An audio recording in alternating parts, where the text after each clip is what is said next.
हमके। हमरा के कहत रही ना अब एकरे के ली लेके जाई। हां कहां लेके जाई? ओ बताई कितना खूबसूरत बिया। और तो जवानी भी है ना भाभी चुप ना ना ना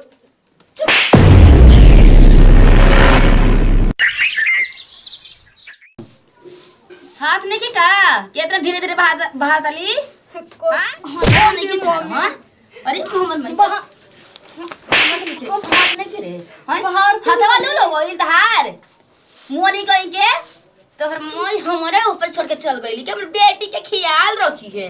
हां मोर छाती पर ओए उधर खतरा में छोड़ के गेली अरे हां बढ़िया से काम करे नहीं खियावत अब पता दिन भर गंगा जी पट के बहावतली भौजी ई ना ऊ ना ई ना जा हम करतनी हट हो दे हमर हाथ में लगले बड़ी हाथवा में हमर हाथ में झड़ लगई भी ना ना लगाई हट राड़ो तब खोई लगाई। तोरे चलते हमरा मोरत इतना दिन से बारह बाटे बताओ खास तारा चलते हमारा चलते काहे भाभी हम ही कह ले रहे का भैया को जाए तोरे माने कज ले रहे है बिपता बहुत से हां मम्मी तोरे माने रे लेके मर गइल हां तू काहे नहीं मरत तू हमार जोटा के हो के लेके भाग जो आज हमर माई नहीं खिनु भाभी तबे तू इतना बोला तड़ू आज हमर माई रहित नु देख लपड़ बना यही लपड़ से मारन के पूरा दागी कवर जाता है छीना रो कोई के एक तो मोरियो नहीं खिच जा छियो तरी राड़ी कोई के एक तो जैसे ही जन्म लेला तो अपना माय के खा गेल से वो हो ना हम का देखतली बाहर बाहरो तनी हट बाहर लेके जाते हां न मारा के न बोला तब सुन ले ना के बा छीना रही कोई के बा पढ़ना मालिक जी हां पड़ा एनावा एनावा ओ घर कुल पस्ता हो गइल ना पलस्तारा कहां बा मालिक अब तो डॉक्टर ही बानी गरीब आदमी के घर गरीब आदमी के घर 50 रुपया के ना 15,000 ब्याज बढ़ के गइल बा कतना भाई 65,000 65 भइल ना हो कहिया मिली 1.5 लाख जी तइया का हे मालिक जी अब देखिए उतना दिन टाइम दी नहीं नू कुछ दिन के और टाइम दी जब ले वहां के कमा के आ जाए भरा से यही तरह ना तो ससुर कहत मर गई ठीक तो हनी से कर्जा दिया ही नहीं बुझल ना हम झूठो के ना इन कर्जा भराई ही ना अरे तू कर्जा माफ कर चाहते ना देखिए मालिक जी हमनी गरीब आदमी बानी जा कैसे करके ना आपके पैसा चुका दे पैसा चुका ना दही हमरा इतना दिन टाइम दी नहीं नू कुछ दिन के और टाइम दी सुनू हां तो के ना 1 घंटा तक टाइम ना देई बाब हमके अब पूरा पैसा चाहिए तो चाहिए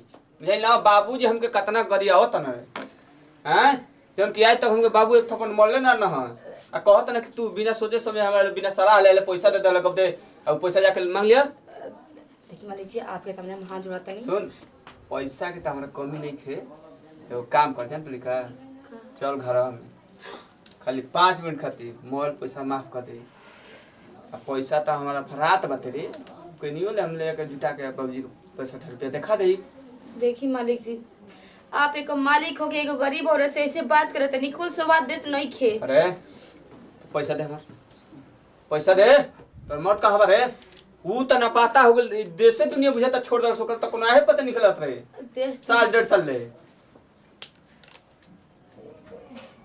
सुनी ना मालिक जी एगो आपके ना उपाय बताओ तनी हम देख हमके उपाय बता चाहे ढुपाई बता बढ़िया बा सुनम ना तो आपके दिल में एकदम गदगद हो जाई ऊ कौन सी पहले ठंडा दिमाग करे हम कुछ लेके आवा तनी हां ठीक बोले क्या जल्दी पैसा पैसे न लिए कैन गाड़ के धइले हो चाहे कर अपन नैहर में मांगू के मेरा बड़ी तेज कहां लेके जाता हूं हमके हमरा के कहत रही ना अब एकरे के ली लेके जाई हां कहां लेके जाई ओ बताई कितना खूबसूरत बिया और तो जवानी भी है ना भाभी चुप ना ना ना भाभी तो ऐसे नहीं कर सकता कि ना रे सुन तोर बाप कर्जा ले रहे तोर भाई से ना भरल ना तोर भौजाई से ना तोर माई से तो हनी से पैसा चुकता ना हुई अच्छा सुन भाभी तू ठीक नहीं करत भागली तू एक औरत हो के बहुत तू गलत करता है सोनी मालिक जो ऐसे मन करता ना वैसे एकरा खेल दी ठीक बा बात बताई एगो और ही बात बा बोल पैसा तो देत नहीं की पैसा के बदला पर ननद को देले बानी टोला मोहल्ला में चाहे गांव जवार में कहम ना कि उससे ना ना कभी आप न कहो हम ई कहतनी आप कह के पूरा नाम चलेला। जूतावा निकालम न त इतना जूता मारब इतना जूता के तोर गलिया पर केना चमच छिला जी करे। हम बड़का घराना के हई रे, हम अपने से अपन इज्जत उछालब रे। नीचे समझत रे कर नीचे करके करे ना मलिक जी। तो जा तो कि नहीं। हां देखतनी। हां त तू मत कहिए के ले त पैसा समय ले फिर उठ के ले ले। हम तो चाहिए ना कि हमार काम ऐसे समेट जाओ। हां त ठीक बते। जी जी जी। बाप रे बाप बतावा सालों के कर्जा और तोरन सीधे कहत रहा ना कि जबले कर्जा ना भराई तबले हम घर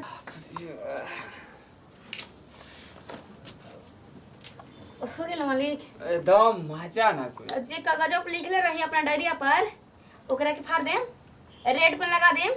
सुन हां तू आके कल परसों डायरी उघार के हाँ। अपन देख लिए ठीक ना कुल हम काट कुट दे पहले। ठीक है मालिक। हाँ। ठीक है।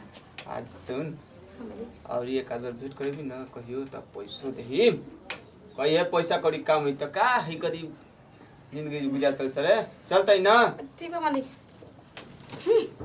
तू का बुझले बड़ा जैसे हमारा पैसा चुके तरह पर फिर मरब ना मरब मरबे ना करम काहे कि मरम मत खाली कर्जा चुके के चाहे चुका गई ना अब टेंशन फ्री इशू होते रहे निकली कि ना ठीक कहीं हम।